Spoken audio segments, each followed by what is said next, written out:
বাঙালির সরস্বতী পুজো বলে কথা, আর এইখানে শাড়ি পরবো না এটা কখনো হয়?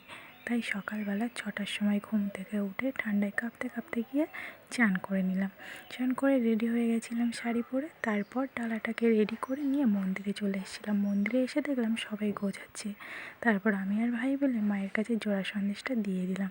মাকে বললাম, মা দেখো পড়াশোনাটা যেন ভালোভাবে করতে পারি। তারপরে দাদারা অর্চনা করেছিল, সেই জন্য দাদারা সবাই মিলে বরণ করে নিয়েছিল। তারপরে আমরা সবাই মিলে অঞ্জলি দিতে বসেছিলাম। আমাদের অঞ্জলি দেওয়া হয়ে যাওয়ার পর আমার বোনও হাতে খড়ি দিচ্ছিল। ও এবছর হাতে খড়ি দিয়ে নিয়েছে। জানো তো, ও পড়াশোনা না খুব ভালো, ওকে যেটা তুমি বলবে সেটার সাথে সাথে ও মাথায় ধরে নেয়। তোমরা সবাই আশীর্বাদ করো, আর মায়ের আশীর্বাদ তো অবশ্যই আছে ওর সাথে। আর এইখানে আমার বোনও চাল পয়সা দিয়ে দিচ্ছিল জেঠুকে। তারপরে জেঠু ওকে ভালো করে সাওয়া দিয়ে দিল। তারপরে দেখো আমি প্রসাদ নিয়ে নিয়েছিলাম। চলো প্রসাদটা খেয়ে উপোসটা ভাঙা যাক।